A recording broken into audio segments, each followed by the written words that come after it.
मित्रों, आखिर भगवान शिव ने कैसे सुलझाया चारों युगों का झगड़ा, एक रहस्यमयी कथा। अगर यदि आप भगवान शिव के परम भक्त हैं तो वीडियो को लाइक और चैनल को सब्सक्राइब करना न भूलें। भारत की प्राचीन परंपराओं और धार्मिक ग्रंथों में चार युगों का वर्णन मिलता है। जैसा कि हम सभी जानते हैं मित्रों, सतयुग, त्रेता युग और द्वापर युग और कलयुग, ये चारों युग मानवता के उत्थान और पतन की कहानी को दर्शाते हैं। हर युग की अपनी अपनी विशेषताएं और समस्याएं होती हैं और इन समस्याओं को सुलझाने में भगवान शिव की भूमिका अत्यंत महत्वपूर्ण रही। यह कथा एक ऐसी गाथा है जिसमें भगवान शिव ने इन चार युगों के झगड़ों और असमंजस को सुलझाने के लिए अपने अपूर्व प्रयास किए। मित्रों, सतयुग सत्य और धर्म का युग है, जैसा कि हम सभी जानते हैं। मित्रों, सतयुग, जिसे स्वर्ण युग भी कहा जाता है, वह समय था जब धरती पर सत्य और धर्म का शासन था। इस युग में मनुष्यों का जीवन आदर्श था और वे सच्चाई, धर्म और अहिंसा के मार्ग पर चलने का प्रयास करते थे। एक दिन ब्रह्मा और विष्णु के साथ मिलकर भगवान शिव ने देखा कि सत्य और धर्म का शासन होने के बावजूद कुछ असंतोष की भावना उत्पन्न हो रही है। यद्यपि सतयुग में अच्छाई का ही बोलबाला था, फिर भी कुछ लोगों की अदूरदर्शिता और आलस्य से संतोषजनक स्थिति में कमी आने लगी। भगवान शिव ने देखा, तब भगवान शिव ने ध्यान और तपस्या के माध्यम से सच्चाई की ओर और जागरूकता फैलाने का निर्णय लिया।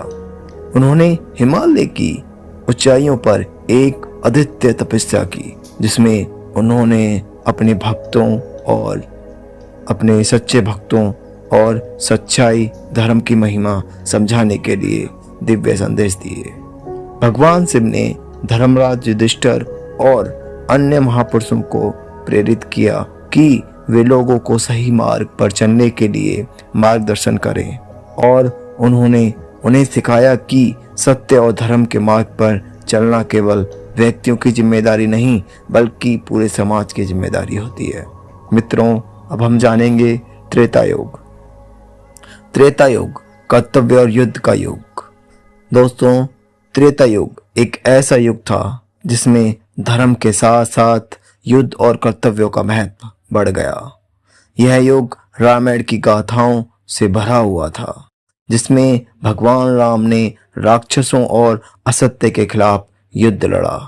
इस युग के दौरान एक बार फिर से भगवान शिव ने देखा कि धर्म की रक्षा के लिए युद्ध अनिवार्य हो गया।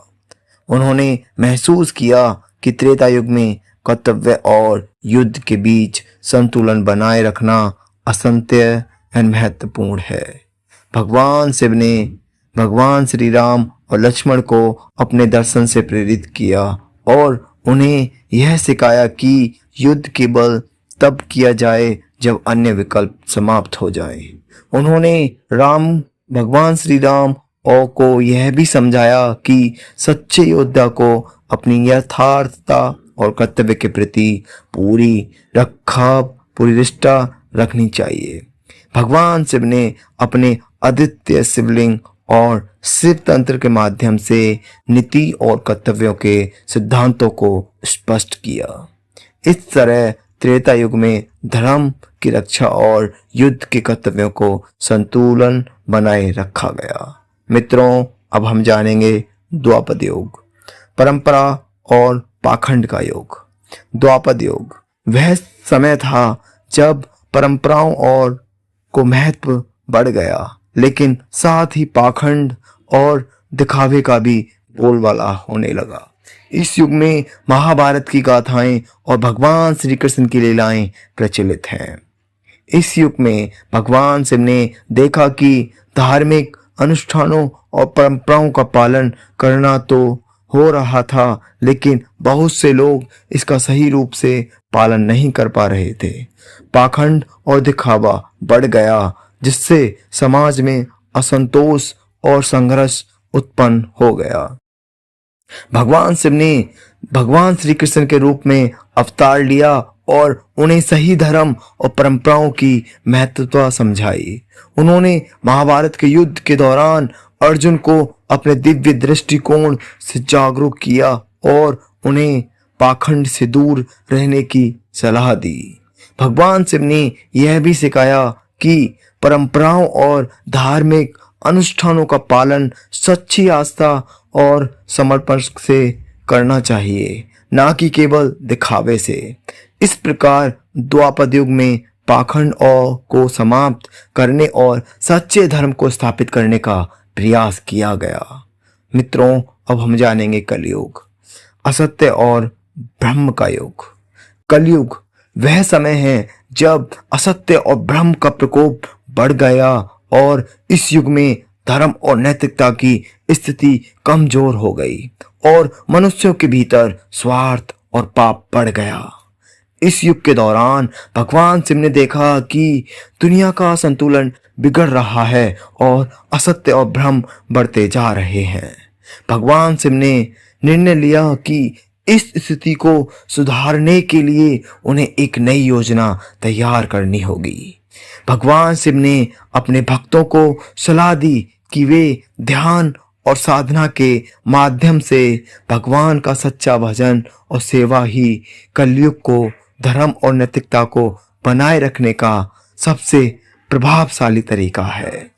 भगवान शिव ने शिव चालीसा और शिव उपासना के माध्यम से लोगों की आत्मा की शुद्धता और सच्चे धर्म की ओर अग्रसर किया। उन्होंने यह भी बताया कि भगवान का ध्यान और साधना मनुष्य के जीवन में शांति का संतुलन ला सकती है। मित्रों, अब हम इस कहानी का सारांश आपको बताएंगे कि इस कहानी का उद्देश्य क्या था। तो प्लीज वीडियो को शुरू से अंत तक जरूर देखें और वीडियो आपको अच्छा लगे तो प्लीज लाइक और चैनल को सब्सक्राइब करना ना भूलें। भगवान शिव ने चारों युगों के झगड़ों और समस्याओं को सुलझाने के लिए अपनी विशेषताएं एवं योजना बनाई। सतयुग में उन्होंने सत्य और धर्म को प्रोत्साहित किया और त्रेता युग में युद्ध और कर्तव्यों के बीच संतुलन बनाए रखा। द्वापर युग में परंपराओं और पाखंड को स्पष्ट किया और कलयुग में आत्मज्ञान और साधना की महत्वपूर्णता को उपचार दिया।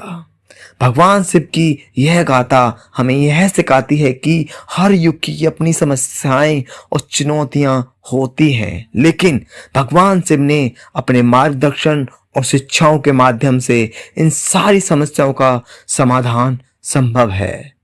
दोस्तों, भगवान शिव की यह कथा एक अमूल्य उदाहरण है कि कैसे धर्म और नैतिकता की रक्षा के लिए निरंतर प्रयास और ध्यान की आवश्यकता होनी चाहिए।